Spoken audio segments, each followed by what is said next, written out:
Welcome to a story that might feel strangely familiar.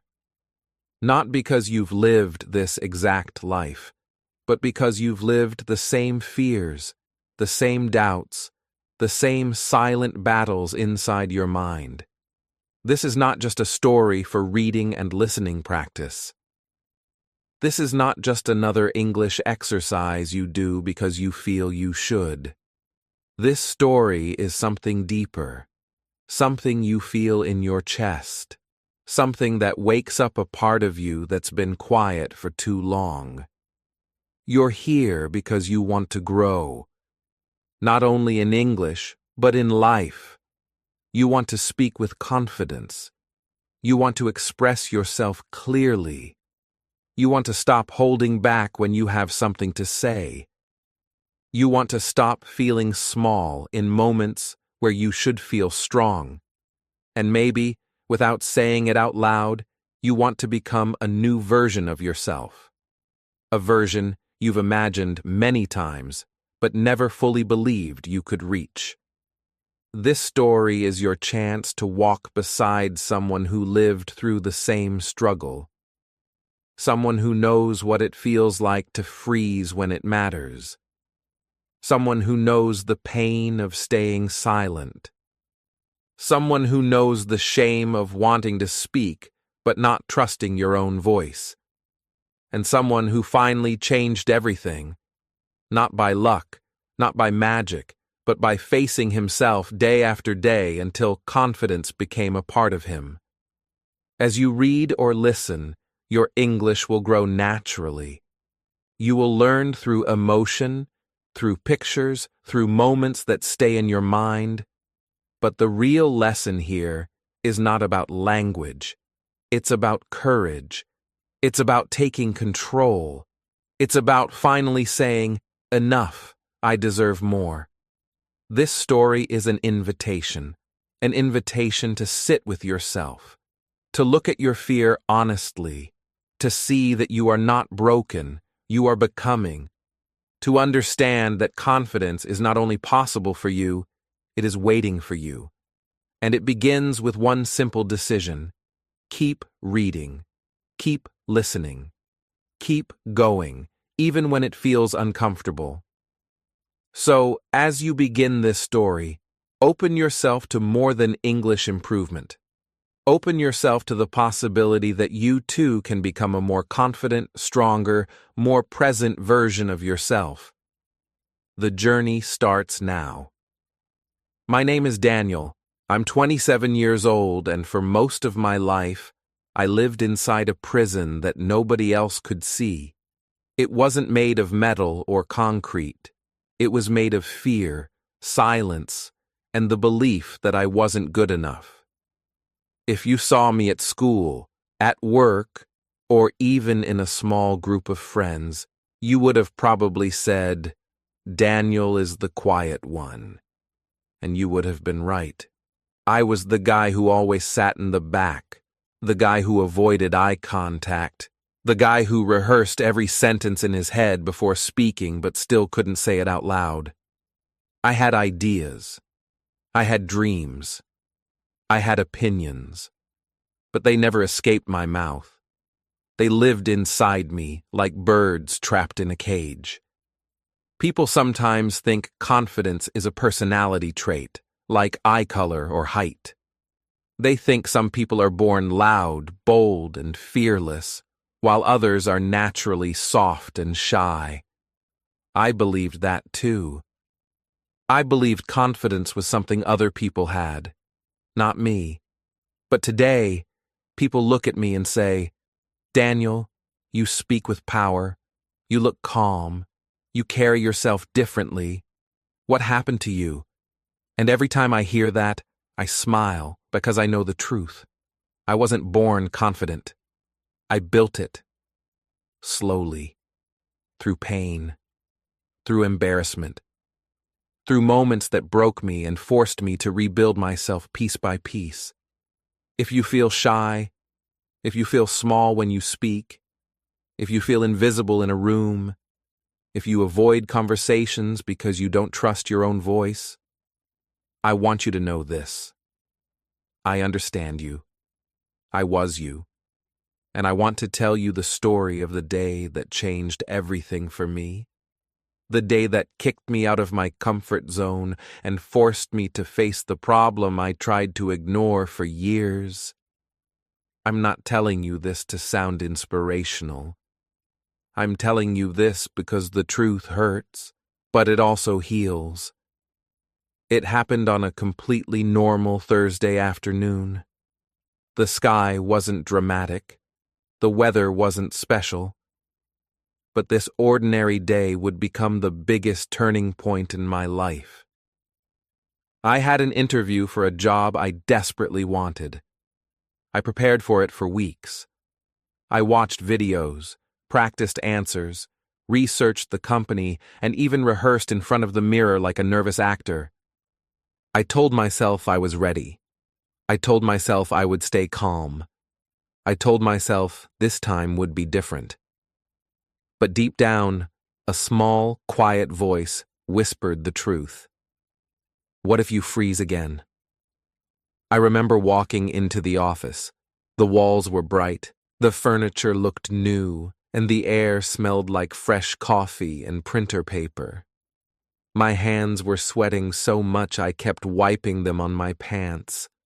My heart was beating so loudly it felt like a drum inside my chest. My legs were shaking slightly, and I prayed nobody noticed. I sat in the waiting room, pretending to read the company brochure, but the words were blurry because my mind was already panicking. The receptionist smiled at me, and I tried to smile back, but my face felt stiff like it forgot how to move. Then the interviewer walked in. He was tall, confident, and calm. The type of person who makes you feel judged without even trying. He shook my hand, and I could feel my palm sticking to his. We sat down, and he opened his notebook. The room felt too bright, too quiet, too serious. Then he asked the simplest question in the world. So Daniel, tell me about yourself. That was it. A question I practiced 100 times. A question every interview starts with. But the moment those words reached my ears, something strange happened. My mind went blank, completely blank, like someone unplugged my brain. I opened my mouth to speak, but no sound came out. I tried again. Nothing. My throat felt tight. My chest felt heavy. My face started burning. I could feel sweat rolling down my back. The silence in the room was so painful I wanted to scream. The interviewer raised an eyebrow. "Are you okay?" he asked gently, but that made it worse. Because I wasn't okay. Not even close. I finally forced myself to speak, but the words came out small, shaky, and broken. I'm sorry. I'm nervous." He nodded politely, but I already knew it was over. I tried answering his questions, but my voice kept cracking. My sentences felt empty. My confidence collapsed completely. I felt like a child pretending to be an adult. When the interview ended, he shook my hand again, and I saw pity in his eyes. Not respect, not interest, pity. I walked out of the building trying to breathe. The moment the door closed behind me, all the emotions hit me at once. I wasn't sad about the job. I was sad about myself. I stood there on the sidewalk, surrounded by strangers who were laughing, talking, living their lives, while I felt like a ghost watching from the outside. I walked a few steps, then stopped. My eyes began to fill with tears. Not loud, dramatic tears. Silent, painful tears that fall when your heart is tired of pretending. I asked myself, why am I still like this? Why does fear control me? Why can't I speak when it matters? How many opportunities will I lose because of this? In that moment, something inside me cracked. It wasn't weakness. It was truth. A hard truth. a truth I should have faced years ago. I realized that if I didn't change now, nothing would ever change. My future would look exactly like my past, silent, small, full of regrets. And then a thought hit me like a punch. Daniel, nobody is coming to save you. It's you versus you. I wiped my face with my sleeve, took a deep breath, and whispered a single word to myself. Enough. Enough hiding. Enough fear. Enough running away from conversations. Enough hating myself for staying quiet. Enough letting my insecurities decide my future. That night, I made a promise to myself. A dangerous promise. A powerful promise. A promise that scared me but also excited me. I will become confident. I will destroy this version of me. I will rebuild myself no matter how long it takes. And that promise became the beginning of my 90-day transformation. The day after the interview, I woke up with the same heavy feeling in my chest. You know that feeling, when you open your eyes and remember what happened yesterday, and it hits you again like a punch. I was lying in bed, staring at the ceiling, thinking about the silence in that interview room, the frozen moment, the embarrassment, the pity in the interviewer's eyes. It all came back so clearly that I felt the shame rise inside me again. But something else was there too. A fire. A small one, but real. A fire that whispered, "This is your chance. Don't waste it." I sat up, rubbed my face, and made a decision that felt stronger than anything I had decided before. I would rebuild myself from zero. I didn't know how. I didn't know where to start. But I knew I had to begin today, not tomorrow, not next week, not when life felt easier. Today. The first thing I realized was this. Most people fail because they wait for motivation. They wait to feel ready. They wait for the perfect moment. But the perfect moment doesn't exist. If I waited for confidence to appear magically, I would stay the same forever. So I told myself the truth. Daniel, you don't need motivation. You need discipline. Motivation comes and goes like the weather. Discipline stays. Discipline is the engine that moves you forward even when you feel tired, scared, or lost. That morning, I opened a blank notebook and wrote 3 words at the top of the page. 90 days only. Not a year. Not someday. Just 90 days. It felt manageable. It felt specific. It felt like a challenge I couldn't run away from. On the first day, I focused on the biggest mistake shy people make, something I had done my entire life without realizing it. The mistake was avoiding discomfort. Every time I felt nervous, every time I felt fear, every time I felt socially awkward, I escaped. I avoided eye contact, avoided conversations, avoided opportunities, avoided everything that made me feel exposed. And that is exactly why I never grew. Confidence doesn't grow in comfort. It grows in discomfort. It grows when your heart races and your hands shake and your mind screams, "Run!" But you stay anyway. So, I wrote a simple rule for myself. Do one uncomfortable thing every day. Not 10 things. Not impossible things. Just one small action that scared me a little. That first day, my uncomfortable action was making eye contact with strangers while walking down the street. It sounds stupid. It sounds small. But for someone like me, it felt like lifting a heavy weight. I walked to the supermarket and forced myself to look people in the eyes for 1 second. Just 1 second. At first, my stomach twisted every time. My brain kept saying, "Look away, Daniel. Don't make it weird." But I didn't stop. I kept doing it again and again, until something surprising happened. I didn't die. Nobody attacked me. Nobody made fun of me.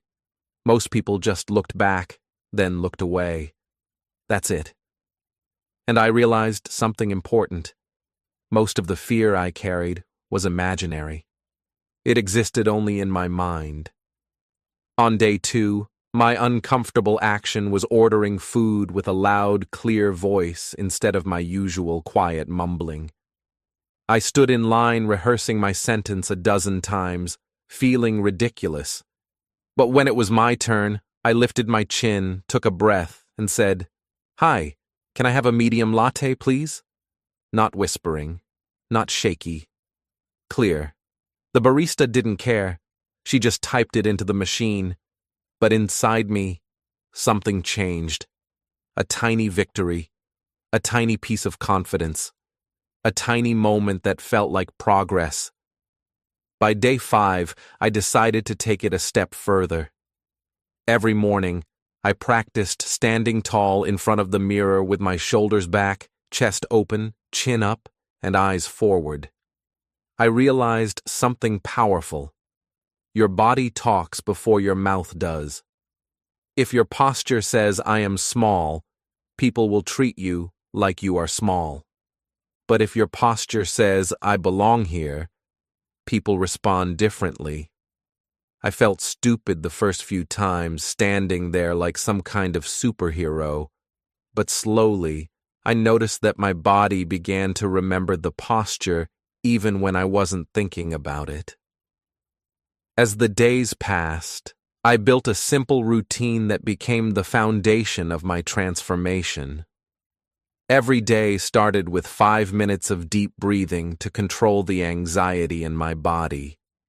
Then 10 minutes of reading something positive or motivating. Then my one uncomfortable action rule. And at night, I wrote in my notebook, what did I do today that made me stronger? What did I avoid that I should face tomorrow? This notebook became my biggest ally. It didn't judge me. It didn't pressure me. It simply helped me see my progress. Around day 10, something unexpected happened. I noticed I was speaking a little louder, not shouting, just using a normal human volume instead of my usual quiet whisper. I also noticed that my shoulders were less tense when I walked. I even realized I was looking at people's faces more naturally. These were small changes, but small changes matter because they stack. Every time you do something small, it becomes a brick. And every brick builds your new identity day by day. By day 12, the old version of me started fighting back. Fear always fights when it feels you growing. I woke up one morning feeling tired and unmotivated. The little voice in my head said, "Skip today. One day doesn't matter." But I remembered something important. Every time you skip, you teach your brain to quit. So I forced myself to do my uncomfortable action anyway. That day, I asked a stranger for directions even though I didn't need them. My voice shook a little, but I did it. And after that small moment, the rest of the day felt easier. By day 15, something clicked. Not a big breakthrough yet, but a shift. A small certainty. I realized that confidence wasn't some magical quality I had to find. It was a skill, a muscle, a habit. And like any skill, it grew when I trained it and died when I ignored it. The first 15 days taught me this simple truth. The person I was becoming was not the same person who walked out of that interview feeling defeated. I was changing slowly, quietly, but definitely. And for the first time in a long time, I felt hope. By the time day 16 arrived, I noticed something interesting happening inside me. It wasn't confidence yet, not the real kind, but it was the awareness that I was capable of more than I believed. It was like a small voice inside me had finally woken up after years of sleeping. Every day, that voice grew a little stronger. And even though the fear was still there, my actions were slowly becoming louder than the fear. I didn't wait for the fear to disappear anymore. I moved with it. I walked with it. I talked with it sitting in my chest. That was a huge shift, because for most of my life, I believed I had to wait until the fear was gone before I could act. But those first 2 weeks taught me the truth. Confidence doesn't come first. Action comes first. Confidence follows. Around day 18, I decided it was time to challenge myself with something bigger than eye contact or ordering food. I needed something that pushed me into real discomfort. So I chose a task that made my stomach twist at the very thought of it. Starting conversations. Not deep conversations. Not long ones. Just simple, short, human connections. For most people, this sounds normal. But for me, it felt like climbing a mountain with no rope. I walked to a bookstore and wandered around pretending to look at books. I rehearsed a simple line in my head. Have you read this one? Is it good? I must have rehearsed it 100 times in 10 minutes. My heart was beating fast. My palms were sweating again. But I forced myself to walk toward a man standing in the fiction section. I opened my mouth, and the sentence came out shaky but real. He smiled and told me he had just bought the book last week. We talked for maybe 20 seconds, nothing more. But when I walked out of that bookstore, I felt like I had just won a battle against a version of myself I no longer wanted to be. By day 20, something else happened. I stopped avoiding mirrors. Before beginning this journey, I couldn't look at myself for long. Not because I hated the way I looked, but because I hated the way I felt. Mirrors forced me to face the truth, that I didn't believe in myself, that I wasn't living the life I wanted, that I was hiding from the world. But now, standing in front of the mirror was becoming easier. I saw a person who was trying, a person who was moving, a person who was fighting. And there is something powerful about seeing yourself taking action. It builds trust with yourself. Most shy people don't lack confidence in others. They lack confidence in themselves. They don't trust their own ability to handle discomfort. But every time I took a small step, that trust grew. On day 22, I had my first setback, a real one. I had planned to ask a coworker a question during a team meeting. A simple question, nothing special. But when the moment came, I froze. My mouth opened, but no sound came out. My chest tightened. My hand shook slightly under the table. The old me came back stronger than I expected. After the meeting ended, I felt frustrated and angry. I walked into the bathroom, stared at myself, and whispered, "Why did you do that? Why didn't you speak?" I felt like I had failed myself. But then a different thought appeared. Setbacks are not proof that you're weak. Setbacks are proof that you're trying something new.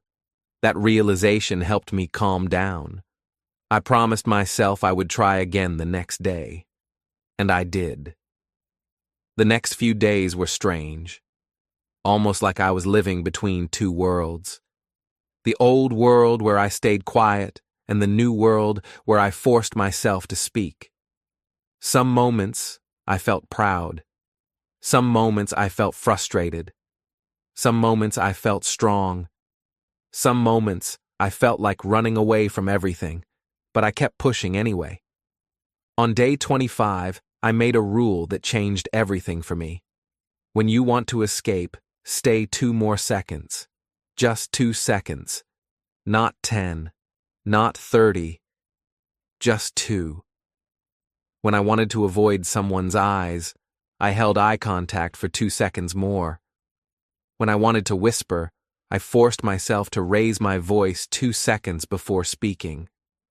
When I wanted to skip a conversation, I took 2 steps forward instead of walking away.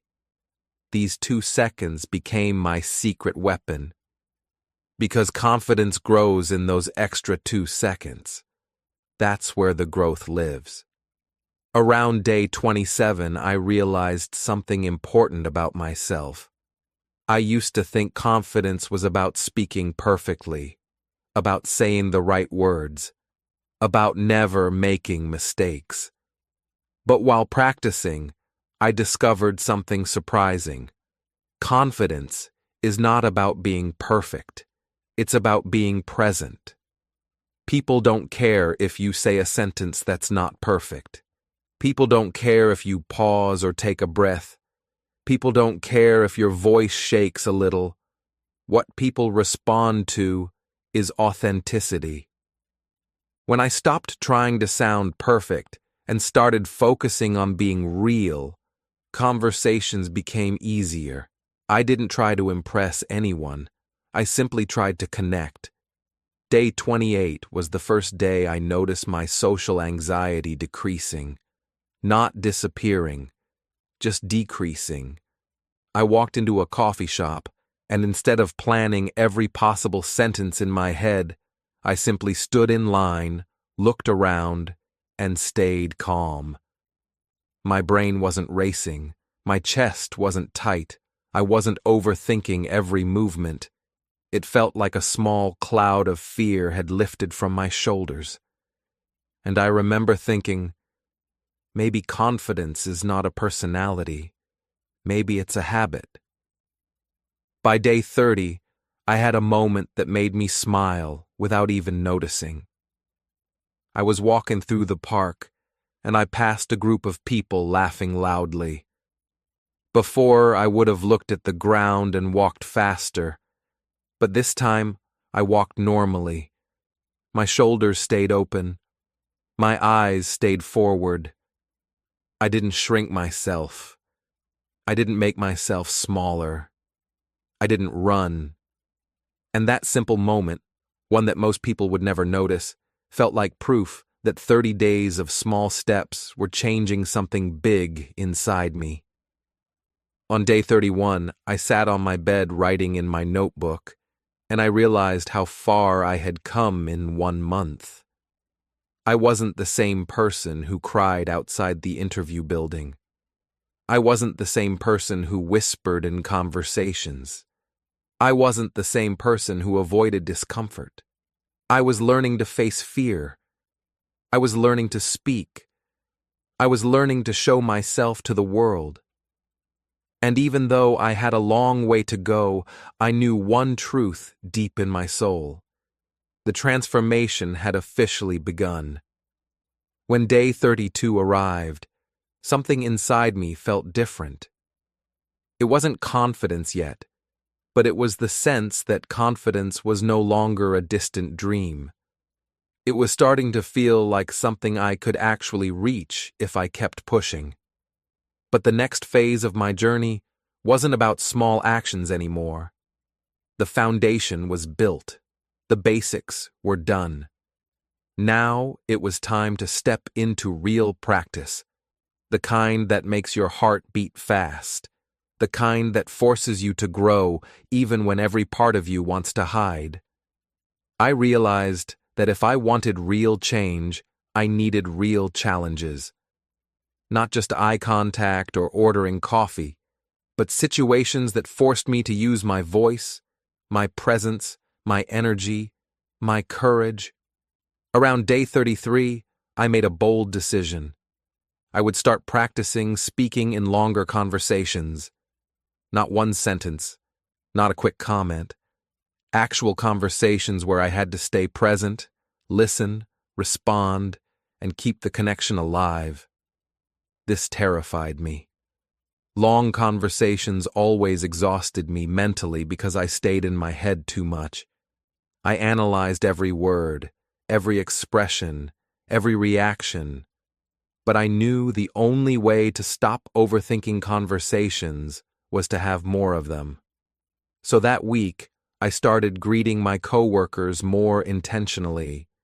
Instead of just saying hi, I added one more sentence like, "How's your morning going?" Or, "Did you see the weather today?" These may sound like small things, but for me, it felt like stepping into a world I had always avoided. To my surprise, people responded warmly. Some smiled, some chatted back. And suddenly, I realized something incredible. The world isn't as scary as your mind tells you it is. On day 35, I challenged myself with something bigger. I joined a group lunch at work. Normally, I would avoid these moments, sit alone, or pretend I was busy. Group settings always made me feel like a ghost, present but invisible. But that day, I walked to the table and sat down. My heart was beating fast, but I stayed.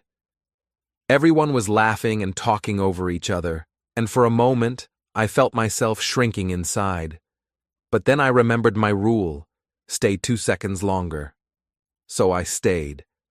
And then I said something small, a comment about the food. Someone heard it and responded. Another person joined. Suddenly, I was part of the conversation. I wasn't just a body in the room. I was a voice. And when I walked back to my desk afterward, I felt like I had conquered a mountain. By day 38, I understood something deeply important. Confidence grows faster when you put yourself in unpredictable situations. So, I looked for moments that weren't controlled or rehearsed, moments where anything could happen. That week, I challenged myself to talk to new people. Not friends, not co-workers, but strangers who didn't know me. I talked to a man sitting on a bench reading a book. I said hello to a woman walking her dog. I asked a cashier how her day was going.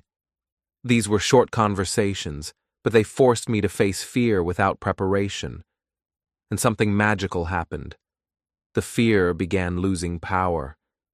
Not completely, but enough for me to feel a shift. Day 40 arrived with a new level of understanding. I noticed that my voice was becoming more stable. My posture felt more natural. My thoughts were becoming clearer. But there was still one big enemy I hadn't defeated yet: the fear of speaking up in groups. So on day 41, I set a challenge I had always been terrified of. I would participate in the next team meeting, not with a full speech, not with a long explanation, just one idea, just one sentence. During the meeting, my heart was racing, but when the moment came, I raised my hand slightly and shared my opinion. It wasn't perfect. My voice shook a little. But I spoke. And when I finished, nobody laughed. Nobody judged. In fact, one coworker nodded and said, "Good point." That small moment felt like 10 steps forward. After that meeting, I realized something huge. People are not thinking about you as much as you think they are. Everyone is worried about their own lives, their own problems, their own image. When I understood this, social pressure became lighter. The weight I used to feel on my chest reduced, almost like someone had loosened a tight rope around my body. By day 45, I felt myself becoming more alive, more expressive, more like someone who belonged in conversations instead of someone who was watching life happen from the outside. Around day 47, the journey became harder again. Growth is not a straight line, and fear doesn't disappear politely. It fights. It returns. It tests you. One evening, I attended a small gathering with friends, and for some reason, My anxiety came back stronger than ever. I barely spoke. My throat felt tight. My old self tried to rise again, the version of me that wanted to stay silent. When I got home that night, frustration hit me hard. I sat on my bed and asked myself, why am I still like this sometimes? Why does the fear return? But after a few minutes, I realized something important. Growth doesn't mean you stop feeling fear. Growth means you handle fear better. The next morning, day 48, I made a new rule. When fear returns, don't run. Welcome it. Talk to it. Move with it. So that day, I forced myself to do something scary. I approached a group of 3 co-workers who were talking near the coffee machine and joined the conversation for 1 minute. Just 1 minute. My voice shook a little, but I stayed anyway. And when I walked away, I felt proud. Not because I was perfect, but because I was brave. By day 50, something amazing was happening that I didn't even notice at first. People were treating me differently. They were talking to me more, greeting me more, including me in more conversations. It wasn't because I had become a different person. It was because I stopped hiding. People can feel when you open yourself. They can sense when you are present. They respond to that energy. And for the first time in my life, I felt what it was like to be seen.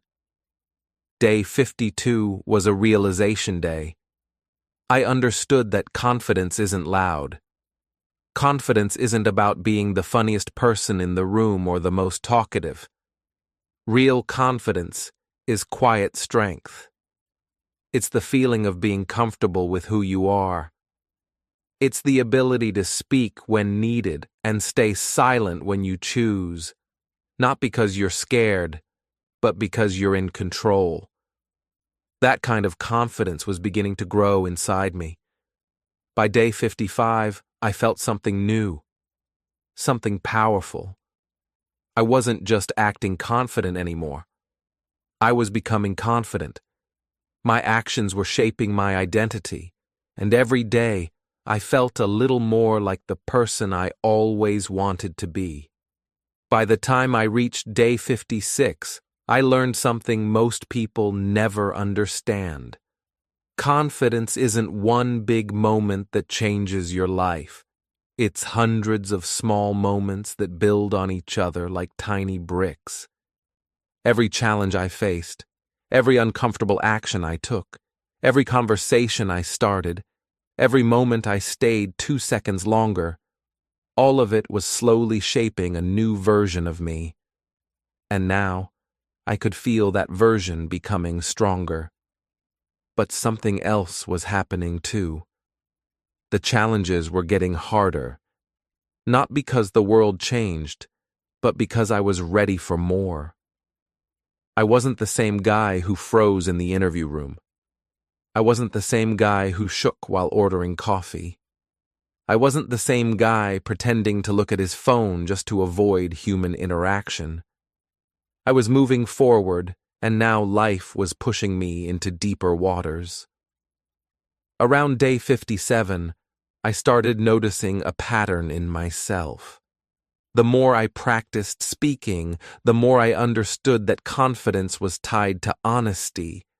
For years, I hid my true thoughts. I said what was safe instead of what I really believed. I nodded even when I disagreed.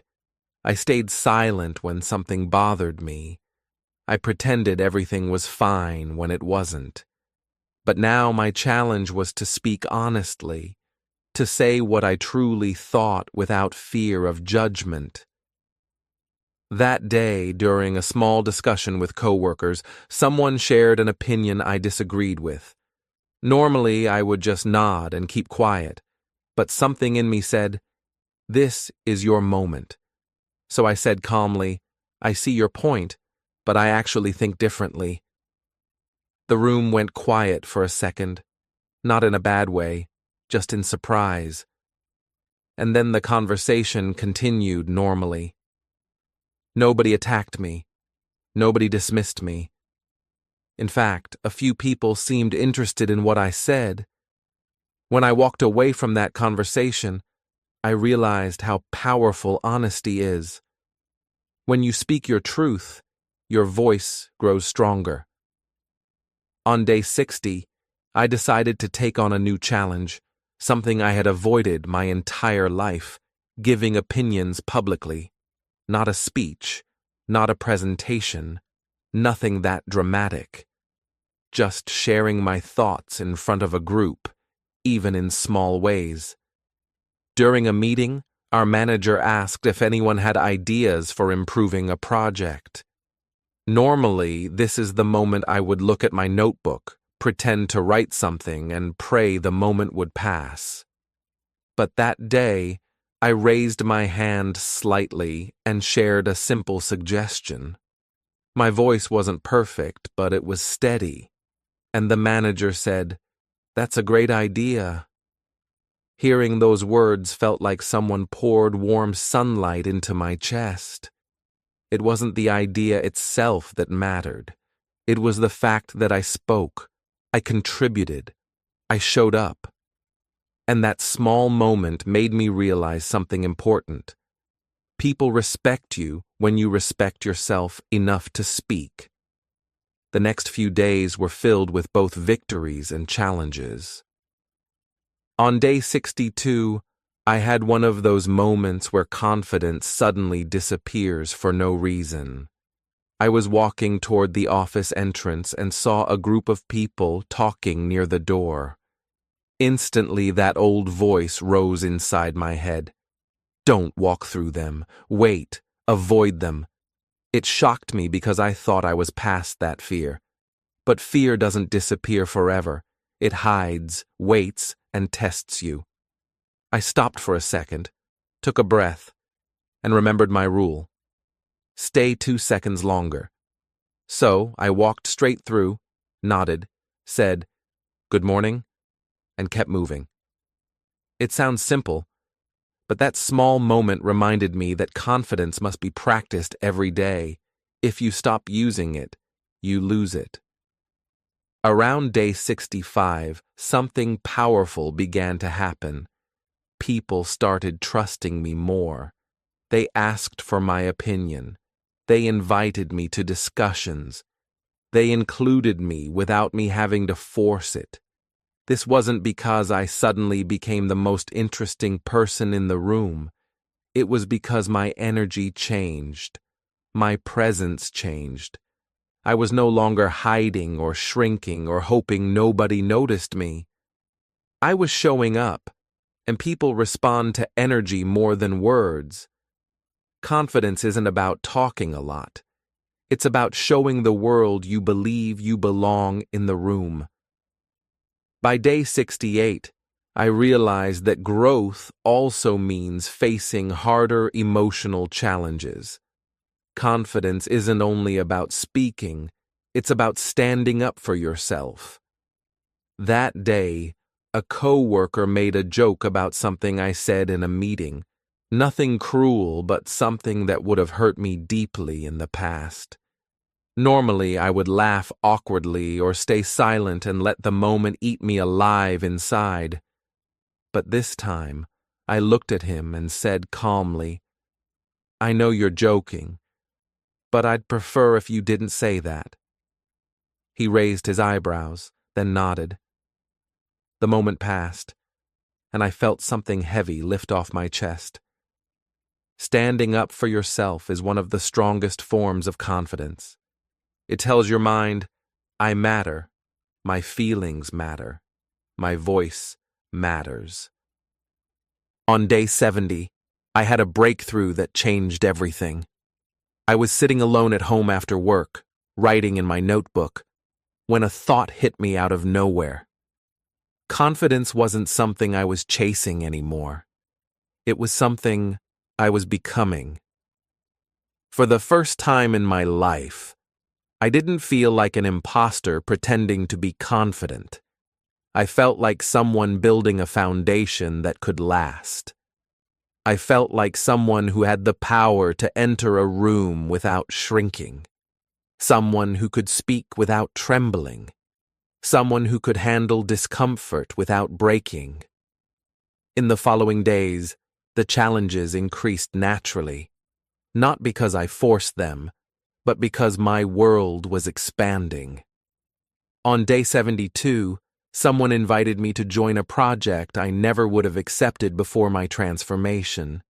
It required speaking, planning, collaborating, all things that scared me in the past, but now I said yes. Not because I felt perfectly ready, but because I trusted myself to figure it out. And trusting yourself is the deepest form of confidence. By day 75, I felt a confidence I had never experienced in my life. Not the loud confidence of people who talk nonstop. Not the fake confidence of people who pretend to be better than everyone else. My confidence was quiet, solid, grounded. It was the kind of confidence that comes from facing fear again and again until fear loses its control over you. I started entering rooms without looking at the floor. I started speaking without rehearsing every word in my head. I started living instead of surviving. And on day 77, something small but meaningful happened. I looked in the mirror, really looked, and for the first time, I didn't see the shy boy who hid from the world. I saw a man who fought for himself, a man who refused to stay small, a man who decided to rebuild himself one uncomfortable step at a time. I still had 13 days left in my 90-day journey, but something inside me knew the truth. I was already becoming the version of myself I once believed was impossible. By the time day 78 arrived, I started to feel a shift that was deeper than anything I had felt before. It wasn't just about talking more or standing taller. It was something internal, something emotional, something powerful. I felt like I was no longer fighting the world. I was fighting for myself. And that is a completely different kind of battle. Before, every social situation felt like a war, where I had to protect myself from judgment, embarrassment, or failure. But now, every moment felt like a mission where I was proving to myself that I could grow, evolve, and step into the version of me I once envied in other people. This new mindset made me feel alive in a way I had never experienced. Around day 79, I realized something important. Confidence is not a destination. It's a direction. It's a way of moving through the world. It's a way of choosing courage over comfort, again and again, until courage becomes natural. That day, I practiced something that scared me for years. Initiating a conversation that had no purpose, not asking for something, not responding, just starting a conversation for connection. I was in an elevator with someone from another department. Normally, I would stare at the doors, pray for the elevator to move faster, and pretend silence was my only option. But that day, I said, "How's your week going?" He smiled and started talking. The conversation lasted less than a minute, but it felt like a victory because I wasn't speaking from fear. I was speaking from choice. On day 80, I faced a challenge that tested my progress. My manager asked if I could help present a small update during our next team meeting. Before my 90-day journey, I would have panicked, invented an excuse, or tried to avoid the responsibility completely. But now, something inside me felt ready. Not comfortable, but ready. There's a difference. Comfort tells you to stay small. Readiness tells you to grow. I said yes, and the moment the word left my mouth, my heart jumped. I felt nervous, of course. but it was the good kind of nervous, the kind that tells you you're moving in the right direction. During the next couple of days, I prepared for that small presentation. But here's the surprising part. I didn't rehearse every word like I used to. I didn't memorize lines. I didn't plan every breath. Instead, I practiced speaking in a natural, calm tone. I reminded myself that perfection wasn't the goal, presence was. I stood in front of the mirror and spoke like a real human, not like a robot trying to impress everyone. Confidence isn't about sounding perfect. It's about sounding real. And the more I accepted that, the easier speaking became. Day 82 came faster than I expected, and with it, the presentation. I walked into the meeting room with my notebook and a calm determination. I wasn't shaking. I wasn't sweating. My heart was beating fast, but not in a painful way. More in a powerful way, like it was giving me energy. When it was my turn, I stood up, took a breath, and spoke. My voice wasn't perfect, but it was steady. I made eye contact with the team. I stayed present. I didn't rush. I didn't hide. And when I finished, the manager smiled and said, "Thank you, Daniel. That was clear. Clear, not brilliant, not amazing, but clear." And that word meant everything to me. It meant I was no longer invisible. It meant I was no longer scared of my own voice. It meant I had stepped into a world I once thought I didn't belong in. After the meeting, something unexpected happened.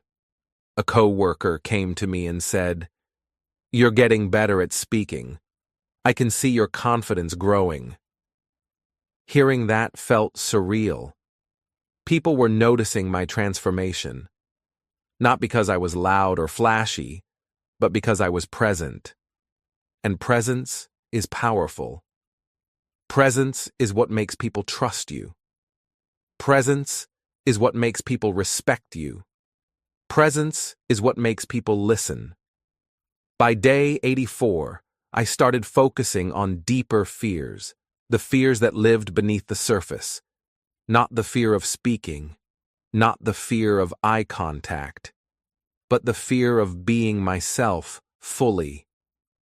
I had always believed that if people saw the real me, the one with insecurities, doubts, and imperfections, they would judge me. But now I was learning something different. Authenticity is magnetic. People connect with realness. People open up to honesty. People feel safe around someone who isn't pretending. So I practiced being more open. When someone asked how I was doing, I didn't just say, "Fine." I shared something real, like, "I'm doing better this week. I'm working on being more confident." And instead of judging me, people appreciated the honesty. Day 85 was a challenge I never expected. Saying no. For years, I said yes to everything because I didn't want conflict. I didn't want people to think I was rude or difficult. But saying yes all the time made me tired, stressed, and overwhelmed. So that day, when someone asked me to take on an extra task I didn't have time for, I said calmly, "I'd love to help, but I'm focusing on something important right now. I can't take more on." And the world didn't explode. The person didn't get angry. They simply nodded and said, "No problem." That moment felt huge because confidence also means protecting your time, your energy, and your boundaries. On day 87, I experienced something that almost brought tears to my eyes. I was included without asking. During lunch, a group of coworkers waved at me and said, "Come sit with us." Before my 90-day journey, this would have never happened. Not because people disliked me, but because I didn't give off the energy of someone who wanted connection. I sat with them, talked naturally, laughed, told stories, and listened. And for the first time, I didn't feel like a background character. I felt like someone who belonged. By day 88, the transformation was almost complete. The boy who hid behind silence was disappearing. The man who spoke with intention was rising. But I still had one final fear to face, speaking in a situation where all eyes were on me, not a presentation, something more emotional, more personal. And that moment came on day 89, when someone asked me how my confidence journey was going. Instead of giving a short answer, I told the truth. I explained the interview failure. I explained the fear. I explained the decision to change. And when I finished, the person looked at me and said, "That's inspiring. You should be proud." And for the first time in my life, I actually felt proud. By day 90, everything came full circle. I didn't wake up as a superhero. I didn't wake up fearless. I woke up as someone who finally respected himself. Someone who could walk into a room without shrinking. Someone who could speak without shaking. Someone who could look people in the eyes and stand tall. Someone who built confidence, not in one moment, but in 90 days of courage, practice, discomfort, and growth. I wasn't perfect, but I was confident, and that was enough. After I reached day 90 and completed the challenge I set for myself, I expected life to suddenly become easy, like all the fear would disappear and all the confidence would stay forever. But life doesn't work that way. Confidence isn't a switch you turn on. It's a muscle that needs maintenance, a fire that needs fuel. And even though I completed the journey, I felt like something was still unfinished. I had become confident in many small situations, but I still needed to test myself in a real, high-pressure moment. Something that truly showed me how much I had grown. I didn't know what that moment would be or when it would come, but I trusted that life would put me in front of it when I was ready. And it did, sooner than I expected. A few days after finishing the 90 days, my manager approached me and said there was an opportunity to represent our team in a meeting with a partner company. It wasn't a presentation, but it required speaking, explaining, and giving updates. A year ago, I would have avoided this like a disaster. Even 6 months ago, I would have panicked. But now, when she asked me, I didn't feel fear first. I felt possibility. I felt curiosity. I felt the old fear wake up inside me, but instead of controlling me, it simply reminded me of how far I'd come. And before I could talk myself out of it, I said, "Yes, I can do it." The moment the words left my mouth, I felt a little rush of adrenaline, the good kind, the kind that tells you you're stepping into growth. The days leading up to the meeting were a test of everything I had learned. Instead of rehearsing obsessively, I reviewed the important points calmly. Instead of doubting myself, I reminded myself of every small victory I earned in those 90 days. Instead of imagining the worst-case scenario, I asked myself real questions. What if it goes well? What if they actually like what I say? What if this is the moment that proves all the hard work was worth it? The old me never asked those kinds of questions. The old me only prepared for failure, but the new me was learning to prepare for success. On the morning of the meeting, I woke up with nervous energy vibrating inside me, but it didn't feel like fear. It felt like readiness. I got dressed more carefully than usual, paying attention to every detail. Not because I wanted to impress anyone, but because I wanted to look like the person I had worked so hard to become. When I arrived at the office, my manager smiled at me and said, "You've got this." And for the first time in my life, I believed those words. I walked into the meeting room with steady footsteps, my shoulders open, my eyes forward, and my breath controlled. The partner team was already there, sitting around the table, talking confidently. Normally, this kind of atmosphere would shrink me, but instead, I sat down, placed my notebook in front of me, and felt a quiet strength in my chest.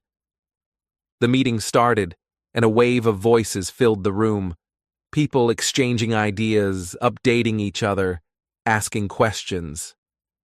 I listened carefully, not because I was preparing to speak, but because I genuinely felt part of the conversation. When my turn finally came, my manager looked at me and nodded. And in that second, the world slowed down. I felt a tiny flash of fear rise inside me, like a shadow trying to return. But I also felt every moment of my 90-day journey behind me. Every uncomfortable action, every deep breath, every tiny victory, every moment I stayed 2 seconds longer, every time I pushed myself when I didn't feel ready. All of that became fuel. All of that became armor. I started speaking. My voice wasn't shaky. It wasn't too soft. It wasn't too fast. It was clear, calm, natural. I explained the update step by step, with a voice that felt grounded. I made eye contact. I smiled. I paused when needed. I didn't hide. I didn't shrink. I didn't retreat inside my mind.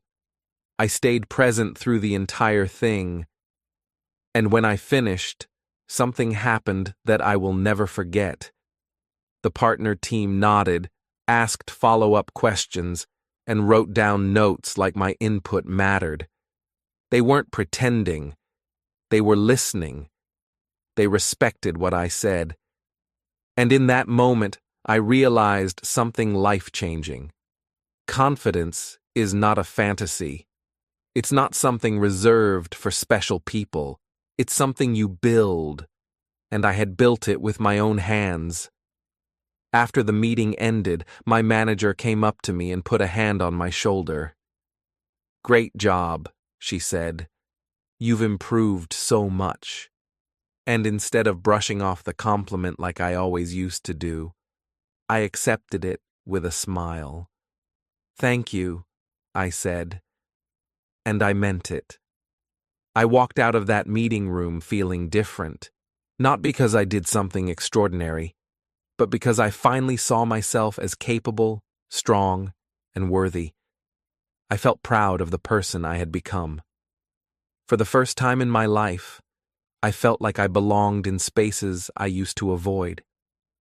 That afternoon, as I sat at my desk, something emotional hit me. I remembered the interview I failed months earlier. I remembered the silence in the room, the fear choking my voice, the shame burning in my cheeks, the tears that fell when I left the building. I remembered thinking I would never change. And now, here I was, speaking confidently in a room full of professionals, contributing ideas, earning respect. It felt like life had brought me back to the same test, just in a different form, to show me how different I had become. I wasn't running anymore. I wasn't hiding anymore. I wasn't surviving anymore. I was growing. That night, when I walked home, I didn't feel like the old Daniel at all. I walked with my head higher, my steps stronger, my heart lighter. I looked around at people passing by and realized I wasn't imagining their judgment anymore. I wasn't creating fear inside my mind anymore. I was simply living. And living confidently felt like breathing clean air for the first time. I went home, opened my notebook, and wrote one sentence that made me smile from the inside out. Today, I met the version of me I've always wanted to become. I wasn't done growing, I wasn't done learning, but today I proved something important. The new version of me was real, and he wasn't leaving. After that big moment in the meeting, something inside me changed quietly but powerfully. It wasn't loud confidence. It wasn't the kind of confidence where you walk into a room and try to dominate everyone. It was something deeper, something calmer, something that felt like finally finding my place in the world. But here's the truth. Even when you grow, even when you achieve something big, life has a way of testing you again. Not to punish you, but to make sure your confidence is real, not just a lucky moment, not just temporary motivation, but a part of who you truly are. And within the next few days, life gave me a test I didn't expect. A couple of mornings after the successful meeting, my manager asked me to join another discussion with the partner company, this time with a slightly larger group. It wasn't a presentation, but it required speaking again, sharing updates again, and answering questions again. Old me would have panicked, but new me felt a strange sense of acceptance. It wasn't excitement or fear, it was readiness. I said yes immediately. But when the day came, something unusual happened. As I walked toward the conference room, old anxiety suddenly whispered in my ear again. It wasn't loud, but it was sharp. What if this time you fail? What if the last meeting was just luck? What if people notice you're still learning? Those thoughts tried to wrap themselves around my mind like vines. And for a moment, I felt myself slipping back into old patterns, checking my posture too much, overthinking how I would greet people, worrying about how I would sound. But then I remembered something important. Fear doesn't mean you're going backward. Fear means you're stepping forward. Fear shows up when you're about to grow again. So instead of fighting the anxiety, I accepted it. I took a deep breath and thought, okay, you're here, but I'm still going in. And I walked into that room, not fearless, but brave. Being brave doesn't mean you feel nothing. It means you move, even when everything inside you tells you to stop. As soon as the meeting began, I felt the tension in my shoulders slowly soften. People were speaking normally, exchanging ideas just like the last time. The partner team looked relaxed, confident, and friendly. There was no pressure from them. The only pressure was the one I had created in my own head. When my turn came, I spoke calmly again. This time something was different. It felt natural, not forced, not rehearsed, not controlled. Natural. I wasn't pretending to be confident, I was just being myself. I answered questions without fear, clarified a small detail, and asked one question of my own. When the meeting ended, someone I didn't even know said, "Thanks, Daniel." That explanation was helpful. And I smiled because I knew those words weren't just about my contribution. They were proof that my confidence was becoming consistent. But the real test didn't come in meetings or professional situations. It came in a moment I wasn't prepared for. About a week after the second meeting, a new co-worker joined our team. She was friendly, outgoing, and full of energy, the kind of person who made conversations look easy. One evening, we both happened to be leaving the office at the same time. She waved at me and said, "Hey, want to walk to the train station together?" That simple question triggered something strange inside me. For years, Walking with someone meant pressure.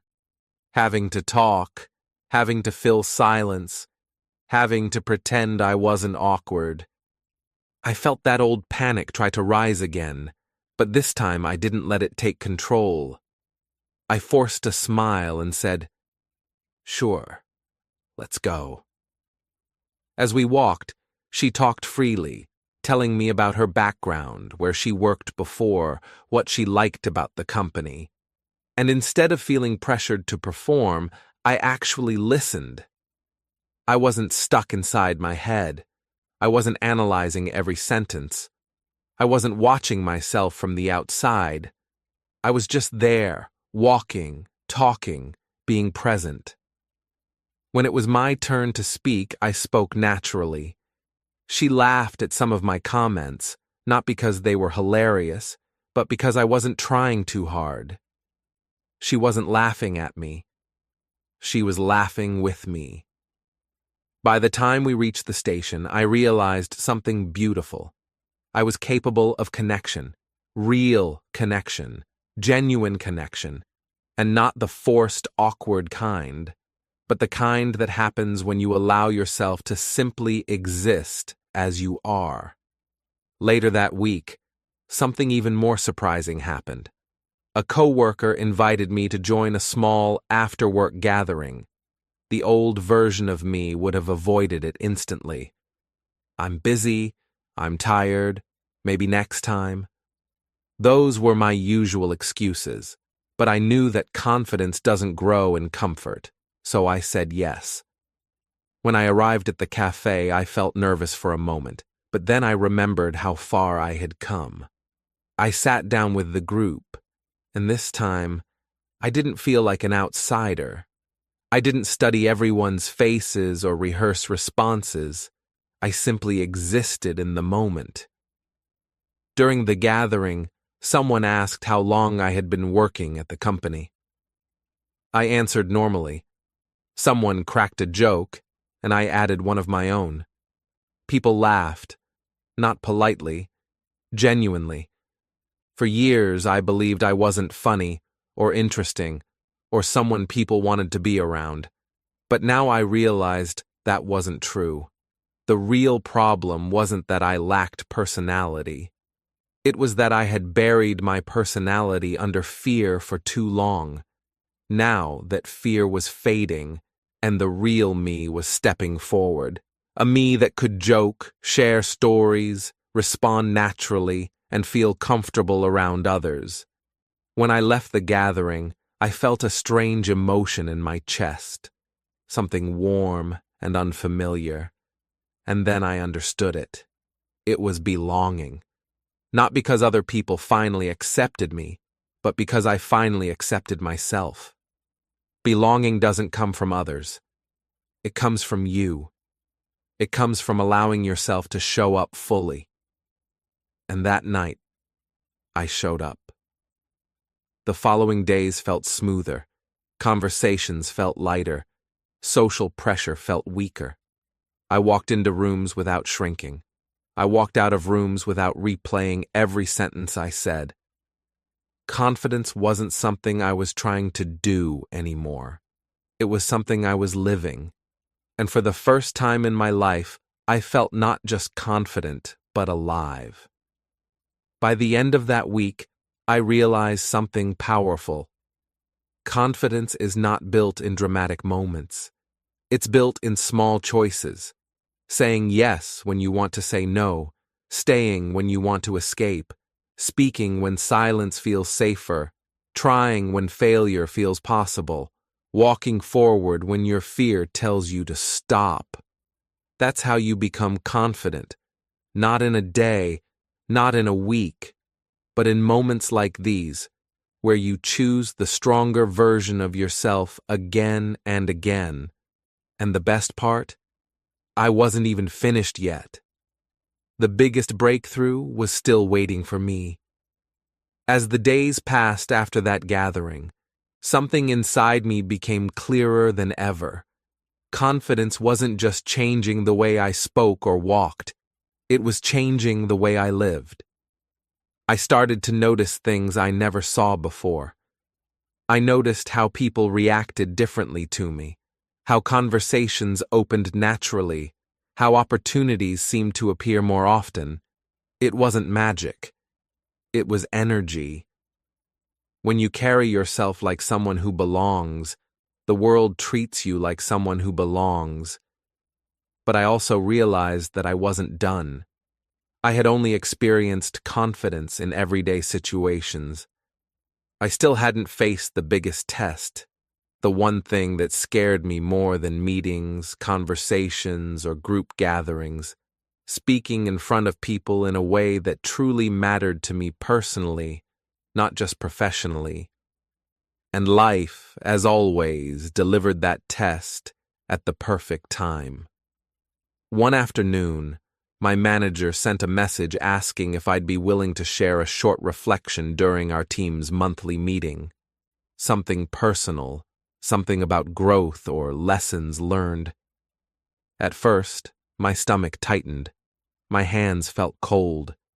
This wasn't just giving an update about a project, this was showing a part of myself.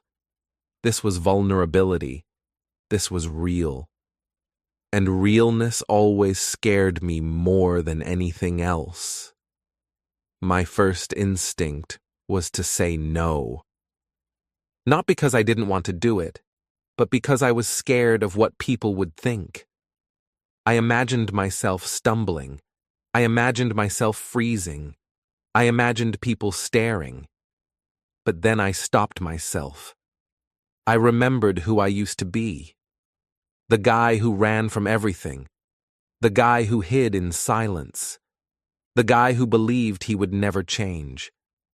And then I remembered who I had become. Someone who had fought for every tiny step. Someone who didn't let fear make decisions anymore. So I said yes. The days before the meeting were a mental battle. Not a loud, dramatic battle, but a quiet one. The kind that happens when you lie in bed and your mind tries to convince you that you're not good enough. The old voice whispered, "What if people don't care? What if your story sounds stupid? What if you aren't as confident as you think?" But the new voice, the one I had built through 90 days of growth, answered back, "What if this is the moment you finally step into your full potential? What if this is the moment you prove to yourself that you're no longer trapped by who you used to be?" Those thoughts carried me through the week. On the day of the meeting, I felt both ready and terrified. I wore my best shirt, not to impress anyone, but to remind myself that I was stepping into something important. As I walked to the meeting room, my legs felt a little heavy, but my chest felt strong. I sat with my team, listening as everyone shared updates. And then, finally, my manager said, "Daniel has something he'd like to share with us today." My heart started beating faster, but I didn't let it control me. I stood up slowly, took a deep breath, and looked around the room. For a moment, everything went silent in my mind. Not in a panicked way, in a powerful way. I felt grounded, present, human. And then I started talking. I didn't read from notes. I didn't memorize anything. I just spoke from my heart. I talked about the interview I failed months ago. I talked about the fear, the shame, the silence. I talked about how much it hurt to feel small in situations where I knew I had potential. Then I shared how I decided to change, how I made a plan, how I faced discomfort, how I trained myself every day, how I learned to speak, how I learned to show up. I shared the truth, the vulnerable truth, without hiding. And something amazing happened. The room became completely still. People listened, really listened. Their eyes weren't judging me. Their faces weren't confused. They were connected to me. They were with me. And I realized something powerful in that moment. Vulnerability isn't weakness. Vulnerability is strength. Vulnerability is trust. Vulnerability is connection. As I continued speaking, I felt lighter and lighter. Words flowed naturally. My voice stayed steady. I wasn't trying to impress anyone. I was trying to be honest, and honesty made me confident. At the end, I said, "I'm still growing. I'm not perfect, but I'm proud of who I'm becoming." And for the first time in my life, those words felt real. The room stayed silent for a moment, and then people started nodding. Someone clapped quietly, and the rest followed. It wasn't applause for performance. It was respect, appreciation, connection. When I sat down, I felt a rush of emotion, relief, pride, disbelief, gratitude, all mixed into one powerful moment. After the meeting, something unexpected happened. People came up to me individually and thanked me. One person said, "I needed to hear that today." Another said, "I relate to your story more than you know." Someone else said, "You've really inspired me to work on myself." And hearing those words made me realize something I never understood before. Confidence is not about being the best in the room. It's about allowing yourself to be seen. When you show your real self, you give others permission to show theirs. When you speak your truth, you help others find theirs. Confidence creates connection, the most powerful human experience. Later that evening, when I got home, I sat down and replayed everything in my mind. I remembered the boy who used to avoid conversations, the boy who felt invisible, the boy who whispered, the boy who ran from fear. And now, here I was, someone who spoke in front of a room full of people with courage, honesty, and presence. Someone who wasn't scared of being seen anymore. Someone who had new strength in his voice. I looked at my reflection in the mirror, and for the first time, I didn't see the old me at all. I saw someone new, someone who had earned his confidence through sweat, discomfort, and courage. As I lay in bed that night, something warm filled my chest, something beyond confidence, beyond pride. It was gratitude. Gratitude for the struggle, gratitude for the pain, gratitude for the journey. Because without the failure, without the fear, without the tears outside that interview building, I would have never become this version of myself. And as I closed my eyes, I thought to myself, if I could change this much in 90 days, what else is possible? When I woke up the morning after sharing my story with the team, the air felt different. Not lighter, deeper. It was like I had stepped into a new life without realizing it. For months, I had been working, pushing, training, fighting, growing. But that morning, for the first time, I felt the result of all of it running through my body. I stood in front of the mirror, and I didn't see a shy man pretending to be confident. I saw a confident man who used to be shy. There is a huge difference. One is acting. The other is becoming. And I realized that becoming confident doesn't happen in one moment. It happens quietly, slowly, through every small decision you make when nobody is watching. I touched the sink with both hands, looked myself in the eyes, and whispered, "You did it." Not perfectly, not easily, but honestly. And that honesty made the words feel real. As I walked to work that day, the world didn't look different, but I felt different inside it. People passed by, cars moved, conversations filled the air, normal things. But for the first time in my life, I didn't feel like a visitor. I felt like a participant, someone who had the right to speak, to act, to exist fully. I wasn't hiding in my mind. I wasn't shrinking my presence. I wasn't apologizing for taking up space. Confidence didn't make me louder. It made me present. It made me real. And that presence made me walk with a sense of purpose I had never known before. When I arrived at the office, people greeted me differently, not with surprise or polite smiles, but with genuine warmth. They didn't see the old Daniel anymore. They saw someone reborn through effort, someone who had changed. And as I sat at my desk, I thought about the person I used to be. The one who stayed silent, avoided eye contact, replayed conversations in his head, feared judgment, feared mistakes, feared speaking, feared existing. That version of me felt distant now, like an old shadow I had finally stepped away from. But I didn't hate him. I felt compassion for him. He wasn't weak. He was scared. And all he needed was someone brave enough to guide him. Someone I had become.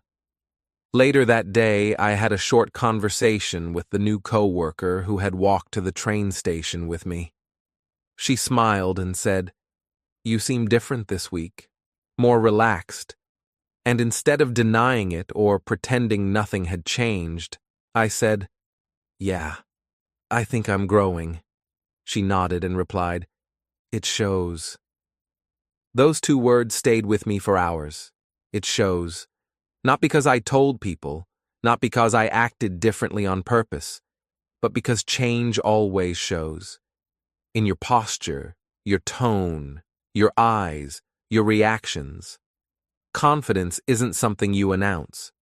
It's something you carry. In the afternoon, my manager asked if I could support a new employee who needed help understanding part of our workflow. Months ago, this request would have scared me. I would have worried about sounding stupid or not explaining things clearly. But now, I felt calm. I walked to the meeting room, sat with the new employee, and spoke naturally. I didn't overthink. I didn't rush. I didn't try to prove anything. I simply explained things step by step. Halfway through our conversation, I noticed something that made me smile inside. My voice sounded steady, comfortable, and confident without any effort. It wasn't something I was controlling. It was something I had become. That evening, as I walked home, I felt a wave of reflection wash over me. I thought about the 90 days I had lived, the fear, the discomfort, the awkward moments, the challenges, the small victories, the setbacks, the breakthroughs. I thought about every day I forced myself to act even when I didn't feel ready. I thought about the invisible walls I broke, and then something powerful hit me. Confidence was never the final destination. Confidence was just the beginning. Confidence wasn't the reward, it was the tool. A tool that would allow me to build the life I always wanted, but was too afraid to chase. When I got home, I opened my notebook, the same one I started on the first day of the journey, and flipped through every page. I read the old notes, the painful entries, the small goals, the little victories I wrote down when they didn't seem like much. And I realized something beautiful. The person writing those early entries had no idea how strong he was about to become. He had no idea how much he would grow. He had no idea how deeply he would change. But he showed up anyway, even when it hurt, even when he doubted himself, even when the progress felt invisible. And showing up is the real definition of confidence. I wrote one last entry at the bottom of the notebook. Confidence isn't something you wait for, it's something you build. And if I can build it, anyone can. As I put the notebook away, I felt a wave of emotion rise in my chest, gratitude, pride, disbelief, hope. Not because I had reached the end of something, but because I had reached the beginning of a new version of my life. A life where fear no longer controls me. A life where I speak when I need to speak. A life where I raise my hand. A life where I try even when I'm unsure. A life where I don't hide. Before going to bed that night, I looked at myself in the mirror one more time. My reflection looked familiar but new. The same face, the same eyes, the same body, but a different energy, a different presence, a different belief. And I whispered something softly, a message not just for myself, but for anyone who feels stuck where I once was. If you want to change your life, start with the small moments. Start with the uncomfortable actions. Start with the fear. Because fear is not the enemy. Fear is the doorway. As I turned away from the mirror, I felt a calm certainty settle inside me. My 90-day journey was complete, but my real life was just beginning. I wasn't the shy man anymore. I wasn't the invisible one. I wasn't the one who froze in interviews. I wasn't the one who feared being seen. I had become someone new, someone confident, someone present, someone alive. And the most powerful part of all was knowing this truth deep in my soul.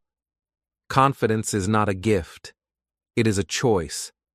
And I chose it every single day until it became part of who I am.